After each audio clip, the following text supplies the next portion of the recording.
Welcome back. All right, so 10 games tonight in the NHL. We are now down to 30 games left in the regular season. That's it. Yeah.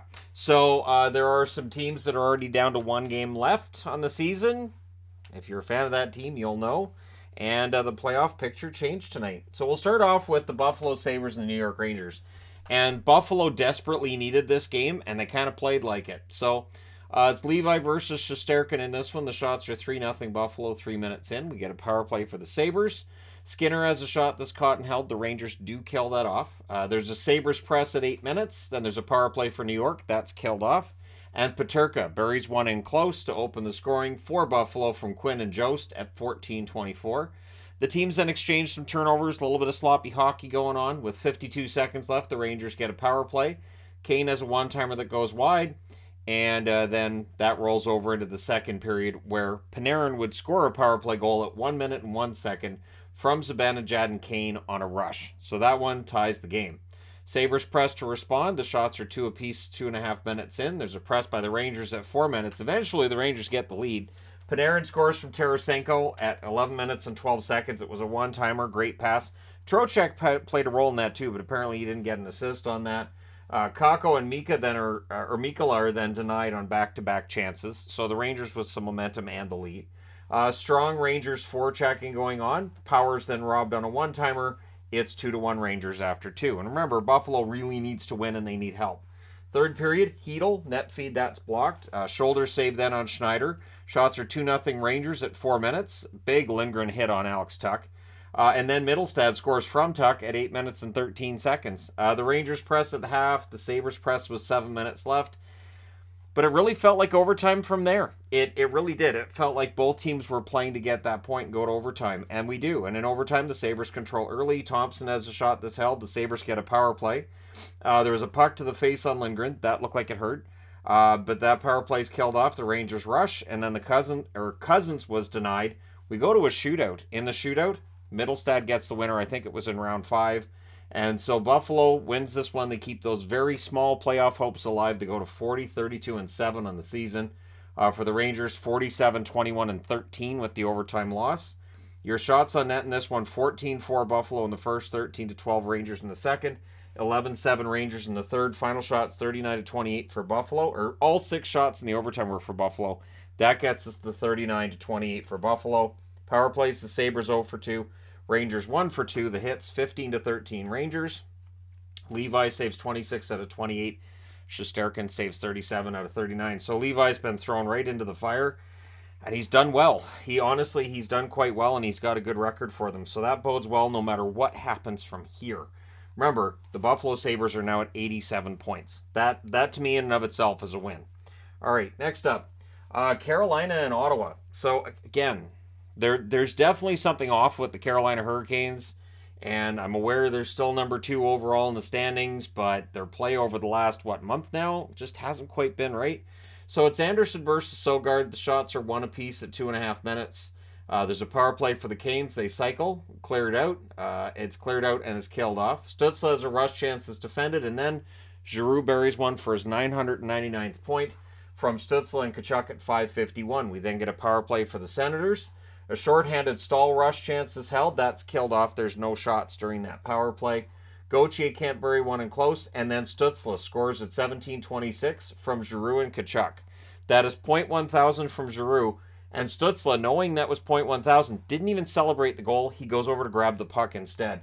After the first period, it is 2-0 in favor of the Ottawa Senators. Second period, Shea fires one wide on a rush. We get a power play for the Sens. Clevin fires one high. That's killed off. The Sens score, offside challenge, takes that one off the board. We get a power play for the Canes. Jarvis has a shot that's held. That's killed off. Then the Sens get a power play. That was killed off as well. Pressed by the Senators with 9.5 minutes left. The shots on net are 5-4 Ottawa with 9 minutes left. 2 minutes of 4-on-4. Batherson fires one wide on a rush. And then Pesce puts one far corner on a net drive. Natchez and Shea with the assists at 15:30. The Senators press. They draw a power play with 3:24 left. Carolina kills that off. So after 2 periods, the score is 2-1 for Ottawa. Third period, we get a power play for the Canes relatively early, and they score on it. It's Brent Burns from Jarvis and Natchez at 2:23. Screen shot on that one as well, so no chance for Sogard there. Shots are 3-2 for the Senators, 5.5 minutes in. We get a power play for the Canes. Jarvis is robbed in close. It becomes a 5-on-3. Teravainen can't bury when it turns into a 4-on-4. That penalty, that was a 4-minute penalty. Yeah, Brind'Amour didn't like that one. But then Giroux buries one in the slot, 4-on-4, from Pinto and Brandstrom at 9:37. So that's point number 1001. So he buries that one from the slot, and then they kill off that power play. That is Ottawa's power play shortly thereafter. Goalie pull with 2 minutes left. Sogard, heroics by Sogard in the final minute. Keeps Carolina off the score sheet. So your final score is 3-2 for Ottawa. They go to 39, 35, and 7. So that's an 85-point season for Ottawa. Again, these are improvements. For Carolina, 50, 21, and 9 with the loss, and it's another regulation loss for the Carolina Hurricanes. Shots on net are 10-9 Ottawa in the first, 12-8 Ottawa in the second, 12-10 Carolina in the third. Final shots 32-29 for Ottawa. Power plays, Carolina 1 for 5, Ottawa 0 for 6. The hits 15-15. Anderson saves 29 out of 32. Sogard saves 27 out of 29. So again, it's another regulation loss for Carolina. New Jersey, you're up. The division's there for New Jersey to take it if they in fact want it. All right, next up, speaking of if they want it, tonight the New York Islanders, they came out of this one frustrated. They are no longer in control of their destiny. They're just not. They are down to not enough games left. They've got 1 game left. So if Pittsburgh wins out, that's it. And for Pittsburgh, they have Columbus and Chicago left. So for the Islanders, this is a big blow. So it's Sorokin versus Kemper. No Ovechkin in the lineup for the Capitals. So right away, it's like, okay, so the Capitals have trouble scoring without Ovechkin. Tonight was a different story. Early Capitals press, and they score on their second shot. It's Strome from Karlsson at 36 seconds. Caps look for another, and they score. At 1:03, it's a sharp angle shot. Sandin scores from Smith and Backstrom. So the Islanders do the right thing here. Lane Lambert calls a timeout. Shots are 6-4 for the Capitals at 6.5 minutes. There's a post for Engvall on a rush, and then at 13:13 on their 9th shot of the game, they score again. It is Craig Smith from Fir-Avenue. I think they said that's his 199th goal. So there's a power play for the Islanders. That's killed off. 2:24 left. There's 2 minutes of 4-on-4. Nothing really happens there. We're going to the second period. Caps had the lone shot on net at 3 minutes. This was a very Islanders game. Not a lot of special teams, not a lot of prime chances, but they're behind by 3, and I thought they were going to push the play a little bit more in the second than they did. Backstrom with a net drive, that's held. The Islanders press at 7 minutes. But they're having turnover problems. It's not very Islanders-like in how they're playing this, even though there's not a lot of special teams time. Caps press with 9.5 minutes left. Pelech then has a shot that's blocked and cleared. There really wasn't much going on. We're going to the third with the Islanders still surprisingly down 3-0. Dobson has a blast that's held in the third. There's a crossbar then for Pajot. Caps press at 3.5 minutes. We get a power play for the Islanders. That's killed off. And then the Islanders get another power play. They desperately needed some goals here. Bolduc has a shot that's blocked and cleared. That was killed off as well. Islanders press afterwards. The Capitals doing some blocking. Pretty strong game for Kemper, to be honest. Good game for Kemper tonight. Lee has a slot shot that's saved and held. The Islanders would press and they would score. Breaking the goose egg, it's Fasching from Clutterbuck and Dobson. That's at 14:52. So they pull the goalie. They have to, right? And that allows Wilson to hit the empty net at 15:44. They press. They get the goal back. It's Cizikas from Horvat and Aho at 16:43. So they pull the goalie again. And the empty netter is Strome from Sherry and Wilson at 18:50. And so your final score in this one's 5-2 for the Caps. They go to 35, 36, and 9. They played the spoiler role well tonight. The Islanders 41, 31, and 9. And again, now they are no longer in control of their own destiny. Pittsburgh wins both games. The Islanders are in essence done because they're only 1 point ahead of Pittsburgh, right? So shots on net are 14-10 Islanders in the first, 10-9 Washington in the second, 17-5 Islanders in the third. So they got that pressure in the third, but they were behind by 3. Final shots 40-25 for the Islanders. The Islanders had all 3 power plays in the game. The Caps had none. They didn't need one. They didn't have Ovechkin. Hits 17-16 Washington. Sorokin saves 20 out of 23. Kemper saved 38 out of 40. So, yeah, the Eastern picture changed a little bit tonight. Next up, San Jose and the Winnipeg Jets. So it's Reimer versus Hellebuck, and 20 seconds in, San Jose opened the scoring, and I thought, oh no, not this again. So it's Carlson from Peterson and Couture, and he buries it on the rush. Of course he did, because it was only 20 seconds in. Those are the kind of goals you get at 20 seconds. They're almost always rush goals. So then we get a power play for the Jets, and they score on it. It's 1:11 into the game, and it's a 1-1 tie already.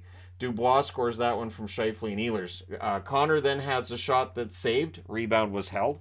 And then Lowry buries a loose puck. Niederreiter and Schmidt with the assists at 7:14. Makes it 2-1 Winnipeg. So the shots are 9-1 in favor of the Jets at 9.5 minutes. They were dominating this game, and this is what they should do against San Jose. And Connor would make it 3-1. He scores from Dubois and Morrissey at 14:26. That's a tip shot through a screen. No chance for Reimer there. Lowry's then denied on a 2-on-1. The momentum's all Jets. They're up by 2, but they're not letting up. Shots and attempts were lined up as 3-1 in favor of the Jets. So they were tripling the San Jose Sharks both in shots and shot attempts. So it wasn't like they were getting more shots, but there were block shots at the other end. Nope, this was reflecting reality, and the score did too, where it's 3-1 there as well. The last minute, there's more pressure by the Jets. So 3-1 after one, second period. Jets press at 3.5 minutes. Shots are 2-1 Winnipeg at 5 minutes, so San Jose's not getting enough opportunities. Desperate hockey by the Jets. This is what I've been wanting to see from them for weeks now. Pressed by Winnipeg with 8 minutes left. We get a power play for San Jose. That's killed off. Jets press with 4.5 minutes left. In the last minute, then there's a press by the Sharks. But after 2 periods, it's still 3-1 for Winnipeg. Third period, at 16 seconds, Appleton scores. Niederreiter and Lowry with the assists, and then the Jets press for another. Lowry with the net feed that's blocked, but there's too many Jets on the ice. The Sharks get a power play. And it wasn't just like, well, it was a missed change. There were 6 guys playing. It was blatant. It was pretty obvious.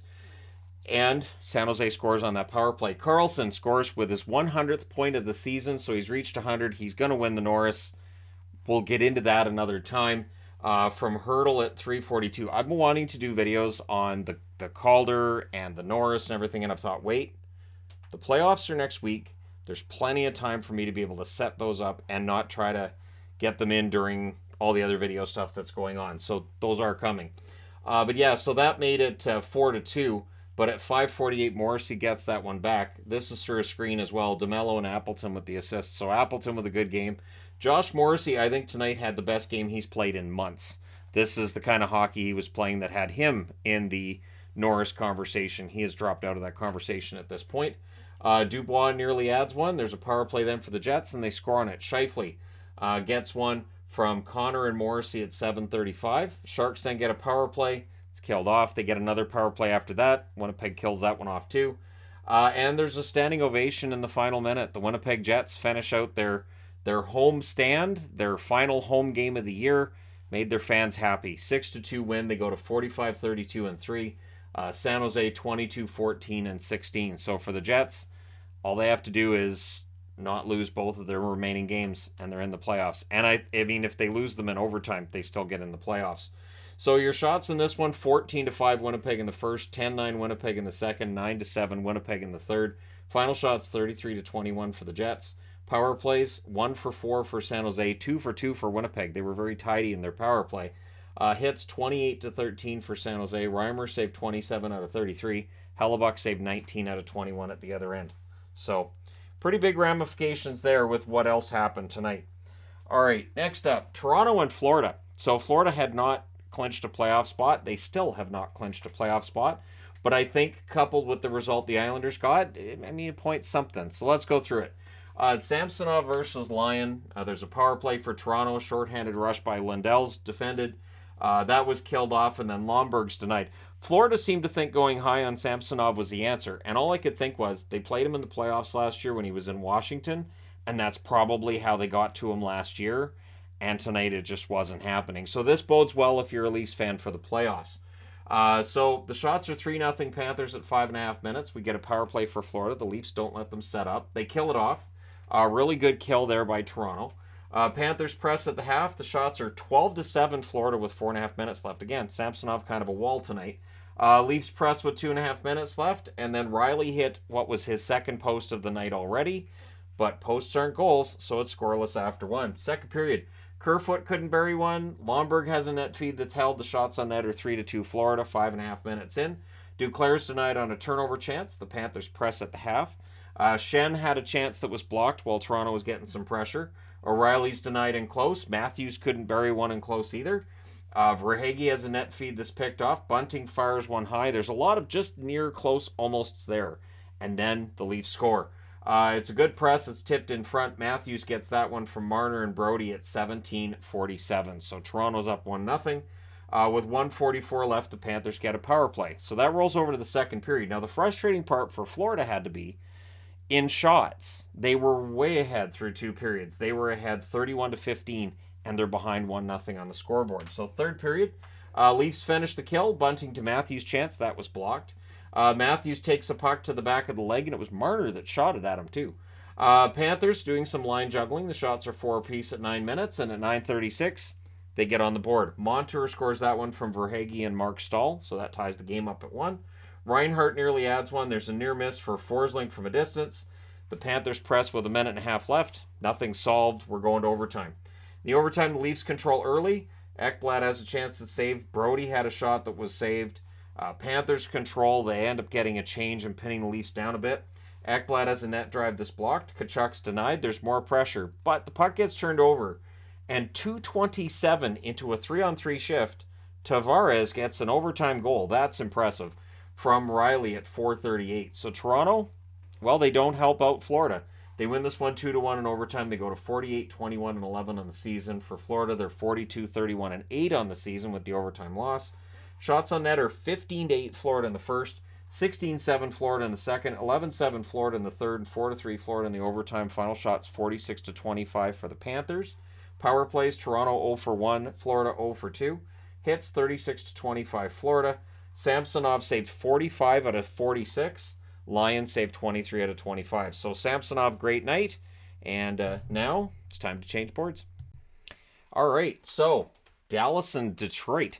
The game that I really didn't have to pay that much attention to once we got into the third period. Really didn't. So it was Ottinger versus Husso. We get a power play for Detroit. That's killed off. Rope Hintz scores at 4:53 from Harley and Robertson, and it was tipped in on a failed clear by Detroit. Lindell then scores on their third shot.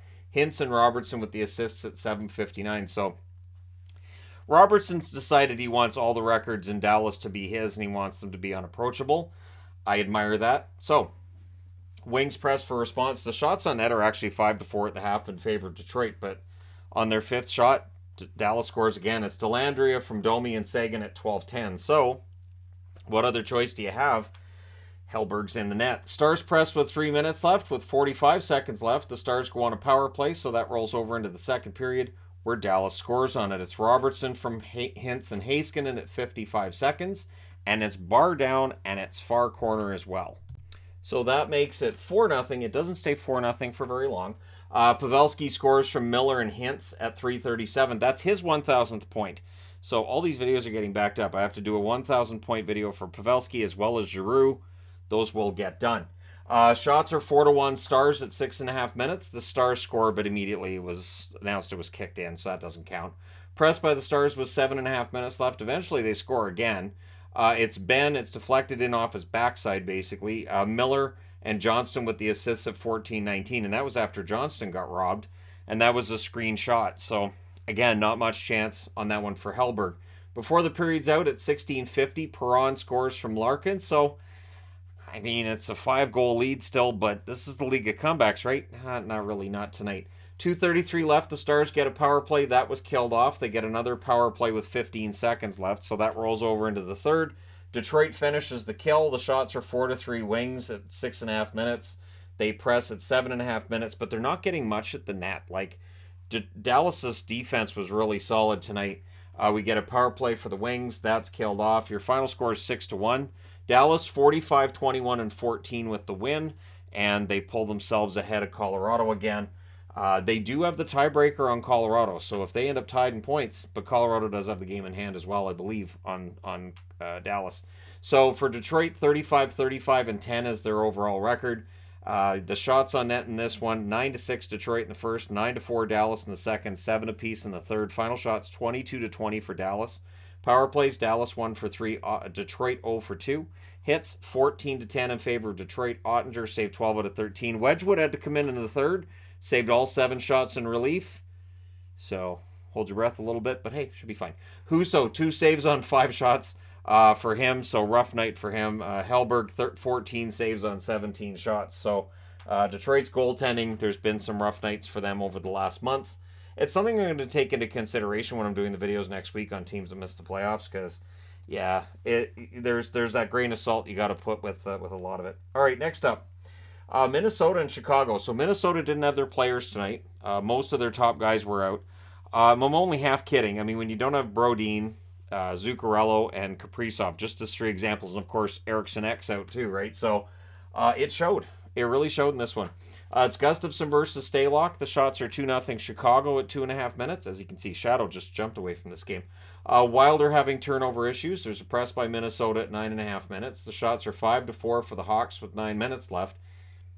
Minnesota scores first. It's Boldy from Johansson and Addison at 12-12 or 12-22. But Chicago would answer before the period's out. Jujhar Khaira scores from Joey Anderson and Kachuk at 18-11. So it's 1-1 after 1. And second period, the Wild would press a minute and a half, but Chicago gets the lead. It's Bjork from Robinson and Athanasiou at 2:23. And it was a turnover chance, and it's a rebound that's buried on a rush. So suddenly it's 2-1 Chicago. The Hawks press for another. In fact, the shots are 6-1 Chicago at 3.5 minutes. So Gustafsson was quite busy. The Wilders shot blocking. They're pinned down, though. Reese Johnson's then denied on a net drive. Addison had a rush chance that was saved. We get a press by the Wild at 8.5 minutes. With 8.5 minutes left, the shots are 18-3 for Chicago. Yeah, and again, Minnesota without most of its top guys. So it makes sense. The Wild press are kept to the outside. Taves has a shot that was saved. The Hawks press. Kaiser to Kachuk near miss, but after 2 periods, the score's 2-1 for Chicago, and they had outshot Minnesota 33-13. But a strong third period, and I want to give a shout out to Marco Rossi for I thought he had a good game, and Faber had a good game too. So the third period, early press by the Wild. The shots are 2-0 Minnesota at 3.5 minutes. We then get a power play for the Wild. That leads to a shorthanded break for Dickinson. He's denied there, so again, Gustafsson's bailing him out. Wild couldn't set up, and that's killed off. Hartman then fires one high as the Wild press. Taves scored, and I was excited for him because that might be his last NHL goal, depending on what he decides to do in the offseason. But they call it back, and I don't think the Hawks were happy about it being called back. They come out with a power play. Khaira then has a shot that's held. The Wild press draws them a power play. So the Chicago didn't score on theirs. We then had a fight between Foligno and Englund that ends up making it 4-on-4. And then when Chicago gets a power play, Johansson scores shorthanded at 14 minutes. So that ties it up at 2, and then the Wild finish the kill. That's the important part. And then Johansson scores again from Boldy at 16:47. So with 1:40 left, the goalie pull takes place for Chicago, and Nyquist hits the empty net from Hartman at 18:59. Nyquist has been putting up some key points for Minnesota while guys are hurt. So he comes back into the lineup and does his job. Final score is 4-2 for Minnesota. They go to 46, 24, and 10. They are still mathematically in this race for first. Chicago 25, 49, and 6. Overall, the shots on net are 11-8 Chicago in the first, 22-5 Chicago in the second, and both teams had 9 shots in the third. Final shots 42-22 for Chicago. Power plays Minnesota 0 for 2. Chicago 0 for 3. The hits 21-19 for Chicago. Gustafsson saved 40 out of 42. Stalock saved 18 out of 21. So pretty entertaining game though. All right, next up, Nashville and Calgary. So Calgary's done. They are not going to make the playoffs in 2023. And this is something, and you know, I think the saddest part with Calgary was they've very slowly made this happen, where they were still getting those overtime and shootout points, but they weren't getting 2. And that's what eventually pegs them out of the playoffs. So I wanted to make a cribbage reference, but I don't know how many people watching this play cribbage, but I remember my mother, I would beat her and I would just peg my way across and she'd be like I just get 1 and 2 and oh, there's 3 and just barely beat her. Yeah. So anyways, but at least she wasn't like my dad. My dad would actually not play with me anymore. So Saros versus Markstrom, early press by the Flames. The shots are 2-0 at 4 minutes. At 5:49, Nashville gets on the board first. It's Afanaseyev scoring from Jankowski. So Jankowski, former Flame there, right? We then get a power play for Nashville. Novak has a shot that's saved. They cycle. There was a post during that, but the Flames do kill it off. 4 shots for Nashville, so that doesn't include the post. So they had some chances. Flames get a power play. That's killed off. 2 shots during that. The shots are 8 apiece overall.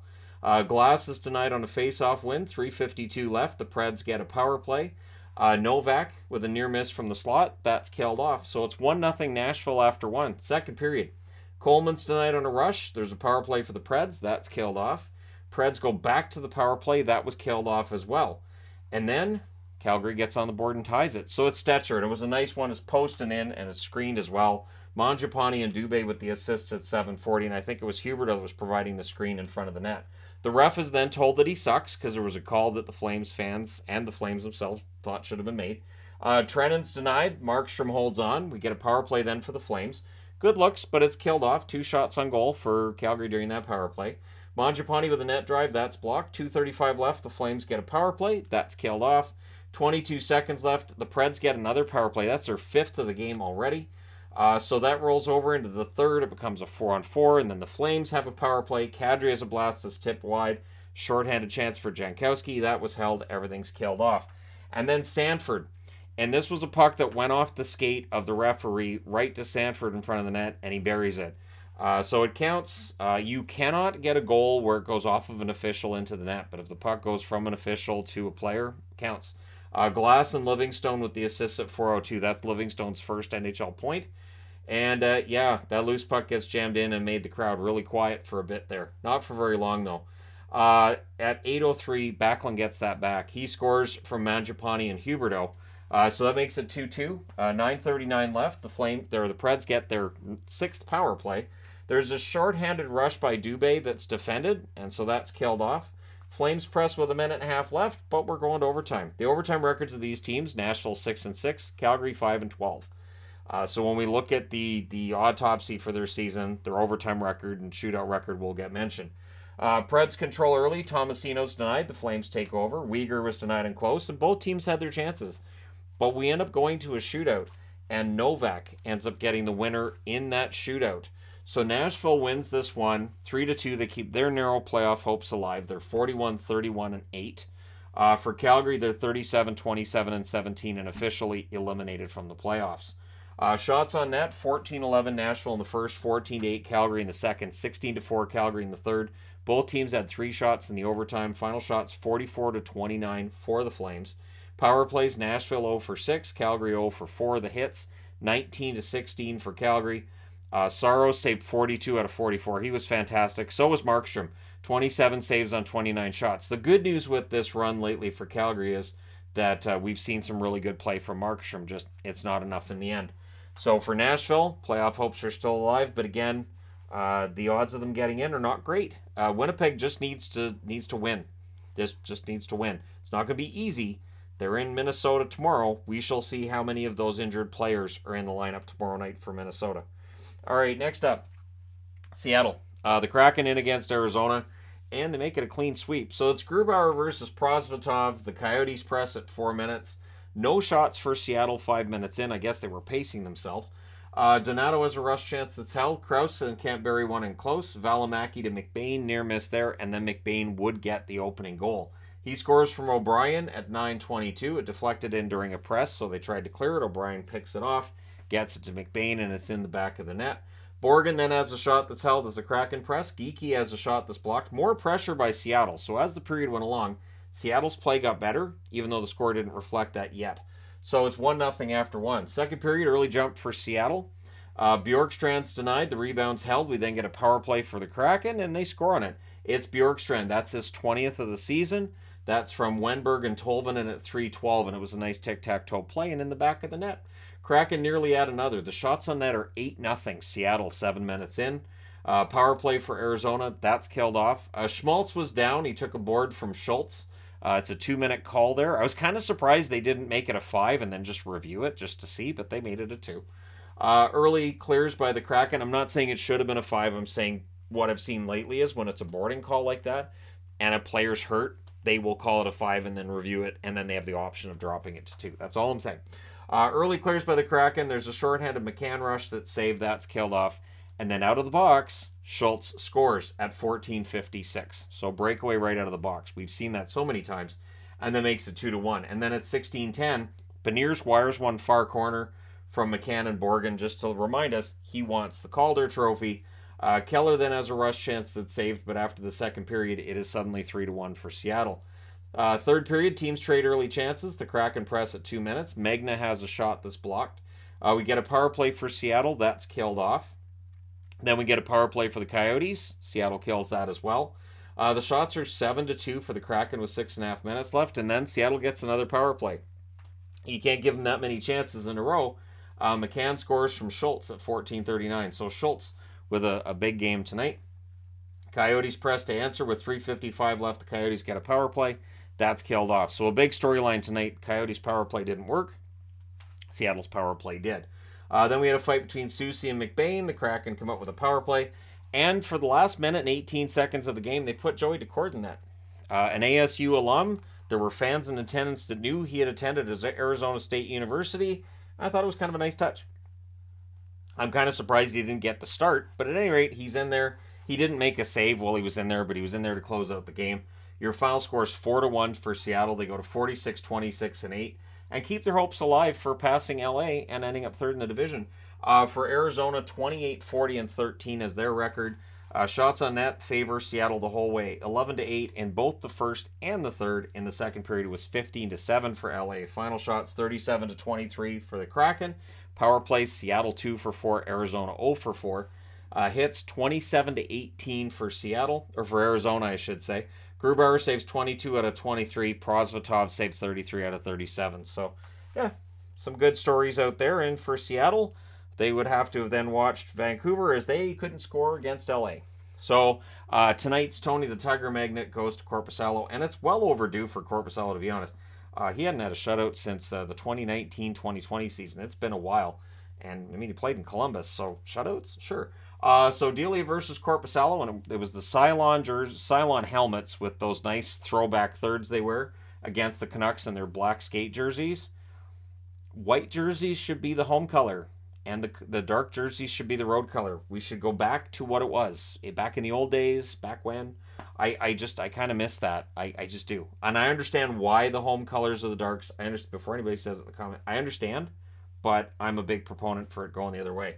So there's a post for Kupari and a rush. However, the shots on net are 2-0 Vancouver at 4.5 minutes.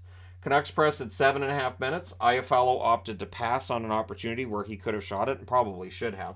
McWard has a shot that's caught and held. Byfield to Kopitar, near miss there. Power play for the Kings. They cycle. They can't get to the net. That's killed off without a shot on net. Joshua has a net drive then. That's saved. Beauvillier gets shaken up. The Canucks come out of that with a power play. But yeah, there's 1:52 left in that power play to start the second period. Blocker save on Miller. It's cleared out. Then there's a shorthanded rush chance by Kempe that's saved on a 2-on-1, and that's killed off. And Kempe, I'm going to agree with the announcers. Bit of a chip on his shoulder tonight, and I think it's after the hit from Cogliano in the last game. And so he took it out on the next team he faced. Oddly enough, LA with this win, and if they can win out, they don't have to worry about Colorado in the playoffs until potentially the conference final. So the Kings press at 4.5 minutes. We then get shots, the shots are up to 6-3 for the Kings at 7 minutes. Kopitar to Byfield, near miss. So a little bit of near missing going on. The hitting's picking up. The emotions are picking up as well. Dursey versus Dries. The Canucks end up coming out of that with a power play. Miller's denied on a break. That power play is killed off, obviously. Kempe has a rush chance that's caught and held. Besser's then denied from the slot. He had a point streak against LA that got snapped tonight. McWard has a shot that's saved as the Canucks are pressuring, but then Kaliev, he scores from Lizotte and Iafallo at 15-13. That's kind of on a rush chance, and there you go. 3:58 left. The Canucks get a power play, and right, that's killed off. So the Canucks power play, they had 2 of them. Neither of them get anything much, really, and there you go. After 2 periods, it's 1-0 LA. Third period, Doughty fires one high as the Kings press, and then on a turnover rush, Gavrikov wires one. He's found an offensive gear in LA that I don't remember seeing very often in Columbus. So Gavrikov gets that one from Moore and Deneau. That's at 4:03. That one, was on a turnover by Myers, and so again, once we get past this season, we'll talk about Vancouver Canucks players and what Myers' future might be with Vancouver. Lizotte fires one wide on a rush. The Kings press at 8.5 minutes. Lizotte then had a rush chance that was saved. He was all over the ice tonight. It's when my tongue can't catch up with my brain. Moore's then denied on a fast break. Happens all the time, hockey guy. Hughes then has a net drive that's saved. I hear you. I know. So the goalie pull happens with 2:20 left, 2:20 left, and Doughty hits the empty net at 18:23 to put this one out of reach. Korpisalo went over and congratulated him, likely because 6-on-5, maybe Vancouver could have manufactured a goal, but as soon as that third goal goes in, we're 5-on-5. The Canucks aren't going to pull the goalie again, and they don't. Your final score is 3-0. The Kings go to 46-25-10 with the win. For the Vancouver Canucks, 36-37-7 with the loss. Their next game is against Anaheim, and that one's tomorrow, and then they have another game on Thursday, I believe. I was going to say Sunday, but there's nothing on Sunday. So the shots are 7-5 Vancouver in the first, 11-7 LA in the second, 12-6 LA in the third. The final shot's 28-20 for LA. Power plays, Vancouver 0 for 2, LA 0 for 1. Hits 38-19 for Vancouver. Delia saves 25 out of 27. Delia had a good game. And Korpisalo saved all 20 shots for his 4th career shutout. It's a low number for Korpisalo, but again, playing in Columbus, it's understandable it's a low number. Same reason that Demko has a low number of shutouts in his career with Vancouver as well. They just don't get shutouts. All right, let me know your thoughts in the comment section below as always. Don't forget to hit like and subscribe if you're browsing your way through, you just happened upon this video. Thank you guys so much for watching, for all your support. I will talk to you again soon.